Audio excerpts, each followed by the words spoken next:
Assalamualaikum warahmatullahi wabarakatuh. Halo semuanya, perkenalkan aku Nabila Zain Amalia dengan nomor pokok mahasiswa 233507023 mahasiswa Universitas Siliwangi, jurusan Ilmu Politik, Fakultas Ilmu Sosial dan Ilmu Politik. Di sini, aku akan sedikit menjelaskan tentang pemikiran politik Islam dari Bapak Muhammad Amin Rais untuk pemenuhan ujian tengah semester mata kuliah Pemikiran Politik Islam. Nah, sebelum kita membahas tentang pemikiran politik Islam beliau, sebenarnya siapakah Muhammad Amin Rais itu? Muhammad Amin Rais adalah tokoh politik dan intelektual Indonesia, pendiri Partai Amanat Nasional serta salah satu pemimpin reformasi 1998. Lahir pada 26 April 1944 di Surakarta, berasal dari keluarga yang religius yang memiliki pengaruh besar dalam membentuk pandangan hidupnya.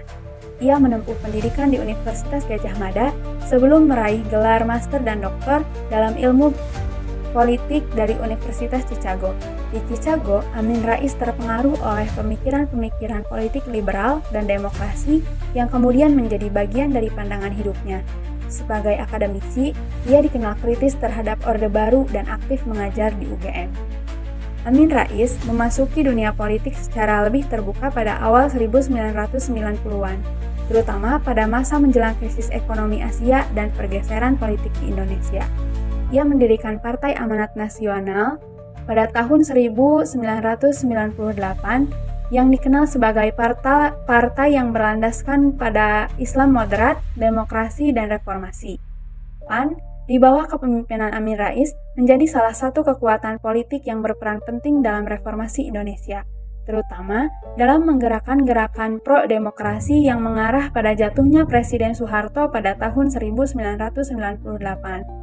Partai ini juga berusaha membangun kembali Indonesia dalam kerangka negara yang lebih terbuka, demokratis, dan berkeadilan sosial.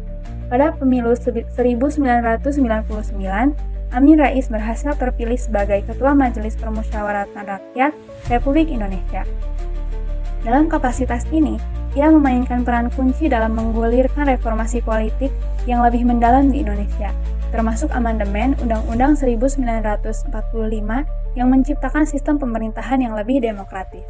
Setelah keluar dari Partai Amanat Nasional, Amin Rais mendirikan Partai Umat pada tanggal 29 April tahun 2021 sebagai kendaraan politik baru yang berfokus pada perjuangan Islam dan keadilan sosial. Partai ini menarik banyak mantan kader PAN serta tokoh-tokoh Islam konservatif yang ingin memperjuangkan agenda politik berbasis nilai-nilai keislaman. Muhammad Amin Rais merupakan tokoh intelektual Muslim Indonesia yang dikenal karena kontribusinya dalam mengintegrasikan nilai-nilai Islam ke dalam politik nasional. Pemikirannya menekankan pentingnya konsep tauhid sebagai landasan moral dalam kehidupan berbangsa dan bernegara. Menurut Amin, tauhid tidak hanya sebagai keyakinan teologis, tetapi juga sebagai prinsip yang menolak segala bentuk penindasan, eksploitasi, dan ketidakadilan. Ia percaya bahwa penerapan nilai-nilai tauhid dapat mendorong terciptanya sistem politik yang adil dan demokratis. Dalam konteks demokrasi, Amin Rais berpendapat bahwa demokrasi yang ideal harus berlandaskan etika dan moral yang luhur, yang sumbernya adalah agama. Ia menekankan bahwa demokrasi tanpa landasan tauhid cenderung gagal mencapai tujuan keadilan sosial. Oleh karena itu, ia mengusulkan model demokrasi yang bertuhan, di mana nilai-nilai religius menjadi pemandu dalam pengambilan kebijakan publik. Pemikiran Amin Rais juga mengalami dinamika seiring dengan perkembangan politik Indonesia. Pada masa reformasi, ia berperan penting dalam mendorong perubahan menuju sistem politik yang lebih demokratis. Namun dalam perkembangannya, terjadi pergeseran pemikiran politik Islamnya yang ditandai dengan pendirian Partai Umat sebagai kendaraan politik baru. Perubahan ini mencerminkan transformasi pandangannya dari neomodernisme menuju pendekatan yang lebih agamis dalam berpolitik.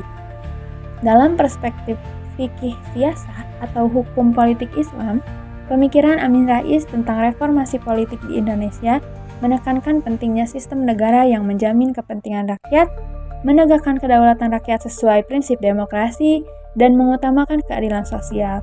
Ia berpendapat bahwa agama dan negara tidak dapat dipisahkan, dan bahwa kebijakan pemerintah harus mencerminkan kemaslahatan rakyat sesuai dengan syariat Islam. Relevansi pemikiran Amin Rais dalam kondisi umat Islam Indonesia saat ini dapat dilihat dari beberapa aspek.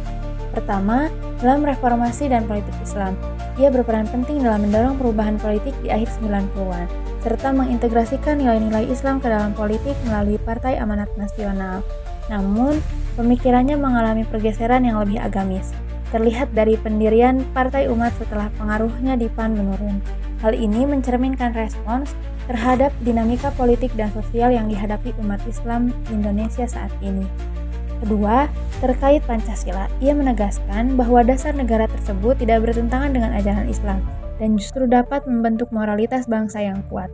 Ketiga, ia optimis terhadap masa depan umat Islam dengan melihat keberadaan masjid sebagai kunci penting bagi perkembangan Islam di Indonesia. Poin yang terakhir, dalam politik identitas, ia dan Partai Umat terbuka dalam mengusungnya, termasuk menjadikan masjid sebagai sarana politik. Hal ini menuai beragam tanggapan, di mana selama tujuannya menjaga NKRI, politik identitas dapat diterima. Tetapi, jika digunakan untuk kepentingan elektoral, sebaiknya dihindari. Secara keseluruhan, pemikiran dan tindakan Amin Rais masih berpengaruh dalam diskursus hubungan Islam dan negara di Indonesia.